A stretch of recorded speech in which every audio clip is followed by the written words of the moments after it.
Hey, this is Steve Halleck of TickTocking, back with another mega review video. I know it's been a little while since I've made one of these. I had a ton of technical difficulties with my setup, and then a flood in my office, and all sorts of nonsense, but I'm back, and I figured we'd come out with a big time mega watch, so I've got that for you today. Before we start, a little bit of housekeeping. Since we last spoke, I've actually started a Substack, which is pretty cool. For those who don't know, TickTocking actually started off as a blog, so I'm pretty happy to be able to write some long-form content again, and there's free and paid tiers, so you should subscribe there. You don't have to pay any money, although I do appreciate it, and it helps support this channel and the Substack, obviously, if you do so. So that's at substack.com/TickTocking, I think. Anyway, if you search TickTocking there, you'll find me. Please subscribe to this channel. I also love your comments, so please throw them down there when you can. If you have anything to say, hopefully good. If you have anything terrible to say, keep it to yourself.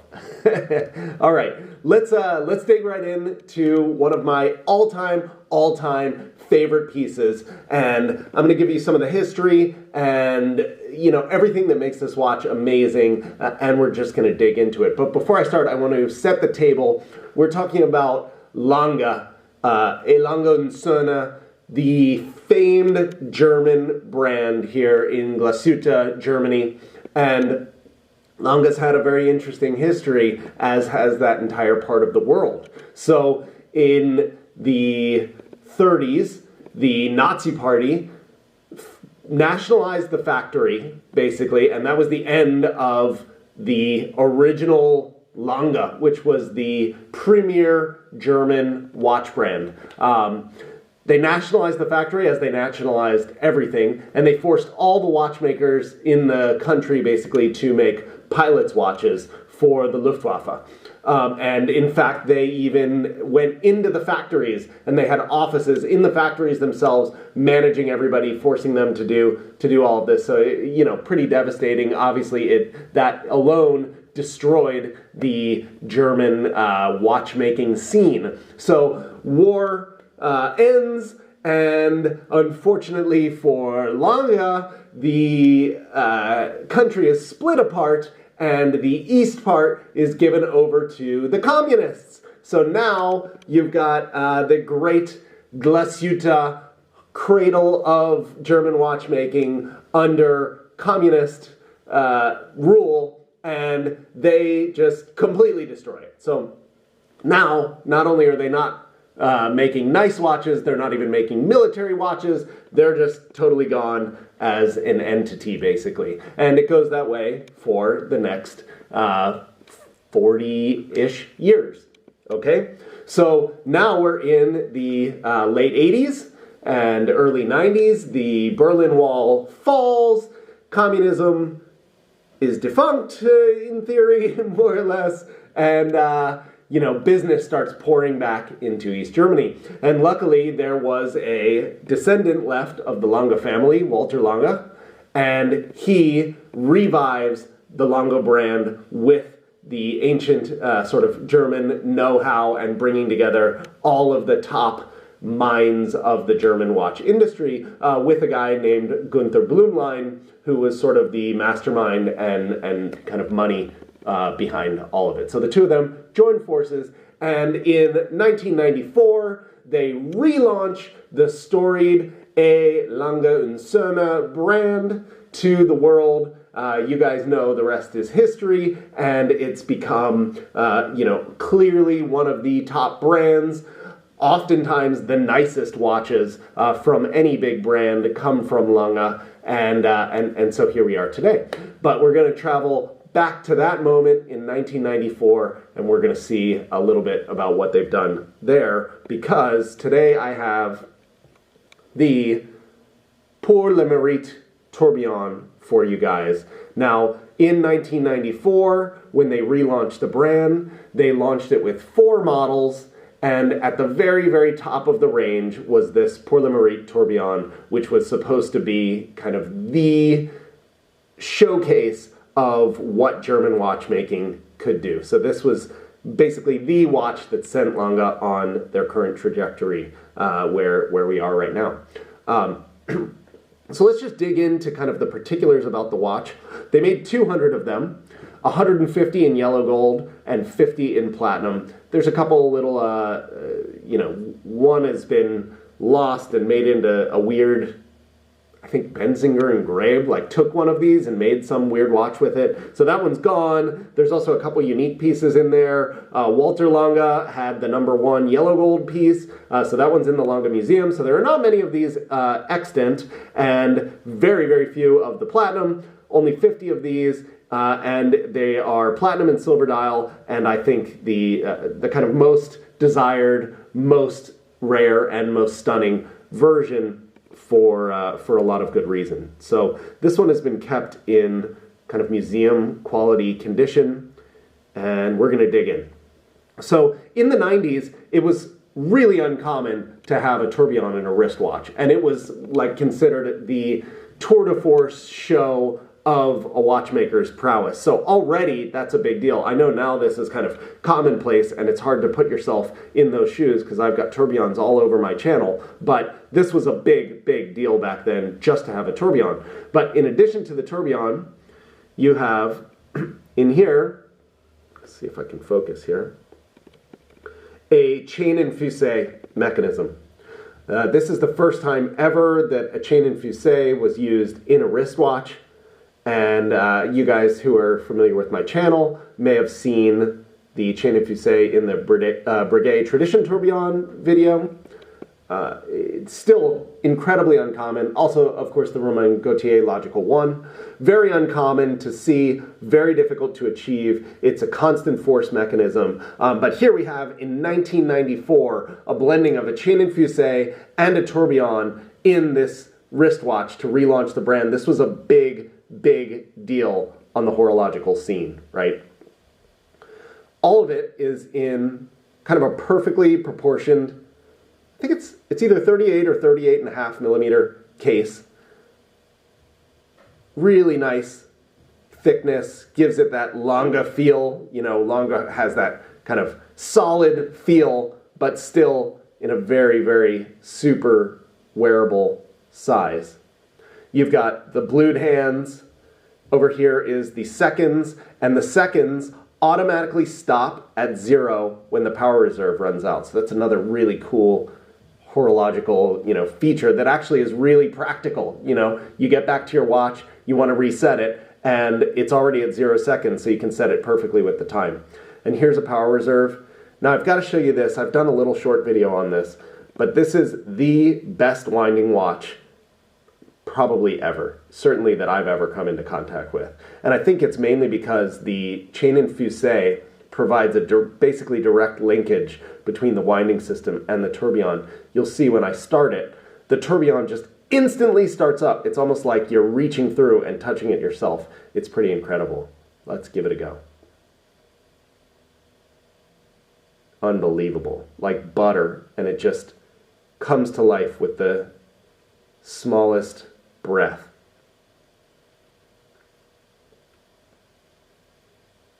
Not a long power reserve. You can see only 36 hours of power reserve, so you get to enjoy the winding every day, basically. A couple little cool touches. There's actually a diamond for instead of where you would usually find a ruby here in the tourbillon, and also right there. And you have the classic now German silver 3/4 plate Lange movement and the individually engraved balance cock here. You can see that the finishing is pretty fanciful for the 90s. This kind of overly ornate finishing style, and people really crafting the movements to showcase finishing. Didn't happen until 15 some years later, but this is a clearly beautiful movement with the gold chatons and the really big ruby pivots, and of course the windows cut out of the 3/4 plate so that you can see the chain and fusee.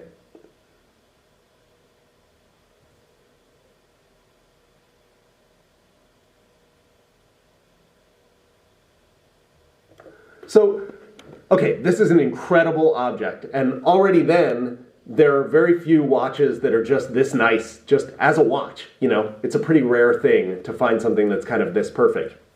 But in addition to that, you have a lot of historical significance, right? This is the watch that launched the brand, basically. And you have a really cool confluence of characters that came together in making this watch. So I've already told you, you've got Walter Lange, you've got Gunther Blümlein, but they're coming and they want to make this incredible wristwatch that is really like technologically beyond what anybody sees in the watch world at this time.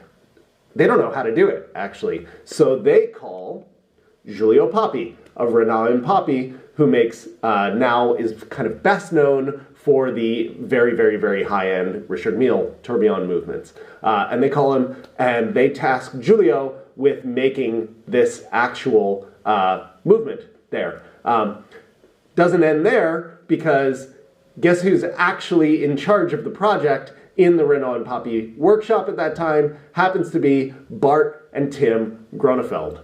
So you've got this really cool, interesting time in history where all these people come together that end up being real kind of TickTocking favorites around here and overall horological favorites to create this wristwatch. And I'm going to show it to you now on the wrist.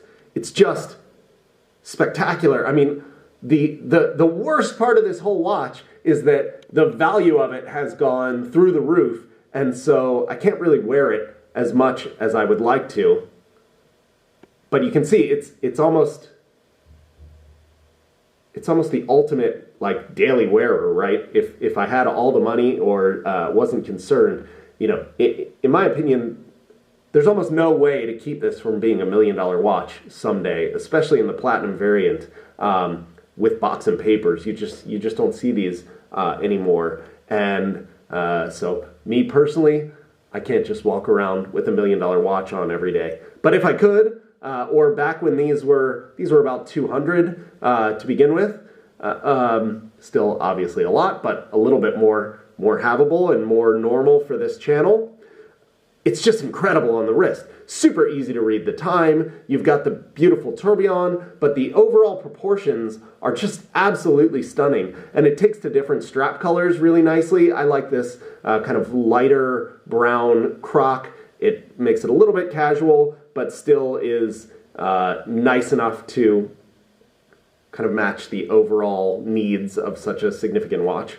And anyway, just as an object, it's hard to find a watch that is better than this. So you have all of the people, all of the historical significance, the relaunch of the entire brand here, and the beautiful, incredible object and the nice thing to own all at once. And it makes it a really unique proposition within the watch world. There just isn't a lot like this. I mean, if you start thinking of the top brands, and you're like, okay, all right, Patek Philippe, what do they have that is like this? Well, there's no real like singular piece, maybe a really early like 1518 chronograph, perpetual calendar, something like that. Early on is a real showcase of the early brand and an incredible object at the same time. But there you're already in the millions of dollars. Audemars Piguet has now gone towards the Royal Oak way. So even if people were to come up with some sort of more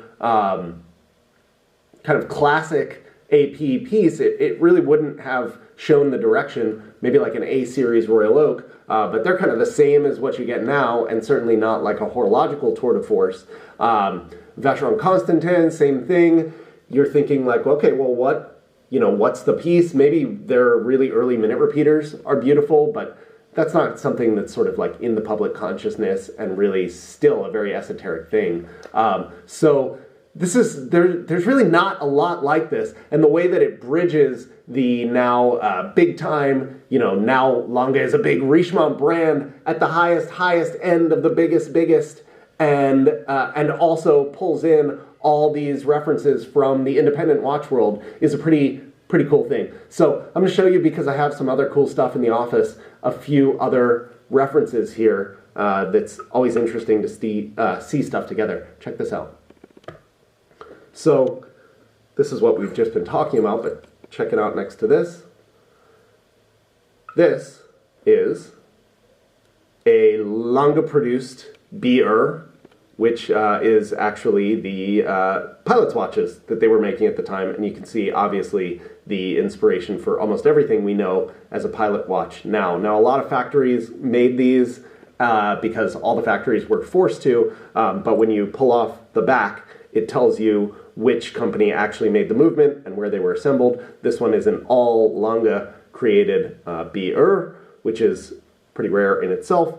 But one of the other things that I really like about this watch is that it almost tells the story of the 20th century itself and of the triumph of capitalism and of the West and of the art of horology, right? I mean, all you have to do is look at these objects and say, which world do you want to live in? A world of war and nationalization, etc., or here we have peace and free will and art and the ability to make such incredible objects again. So I love that about it, and it's just another unique thing about this watch and this story in that it encompasses all of the tumult of the 20th century to come out looking, with something this incredible at the end.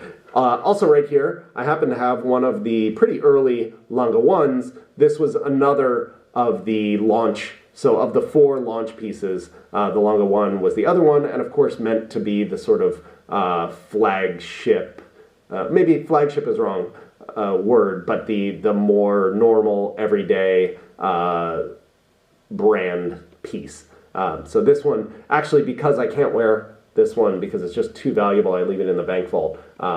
So I actually wear this one quite a bit as a proxy, sort of. But you can see relaunch, just within these 2 pieces, the entire kind of design language and level of quality of Lange come through, and they really took over a lot of the next couple decades of watchmaking. So anyway, I hope you guys enjoyed this trip into what I think is one of the most spectacular, important, and interesting watches of the entire modern era. Rarely do you get to see a watch that is sort of so integral in everything that came after, both the complications, the setting of the tourbillon as the highest echelon, the striving for the, chain and fusée as something. Oh, this is a cool story. One last thing. The chain and fusée, they couldn't get it to work. It needed the tightest little gap in it, and they figured out that they could put little pieces of rice paper on one side of the links when they were putting it together, and then burn the rice paper out afterwards, and that would give them the tolerance needed. So there's all sorts of cool stories like this in the development of this watch. It was such an undertaking, and it's just such an incredible object. It's a pleasure to have it here, and I'm thrilled to be able to share it with you guys. So please like the video if you liked it, subscribe to the channel no matter what, share it with your friends. Check out TickTocking.com for all of my watches and content and everything, and please subscribe on Substack. I look forward to sharing longer form writing content there, and I'll also be posting these videos and things on there. So thank you very much. I'm glad to be back. Hope you enjoyed it. See you soon.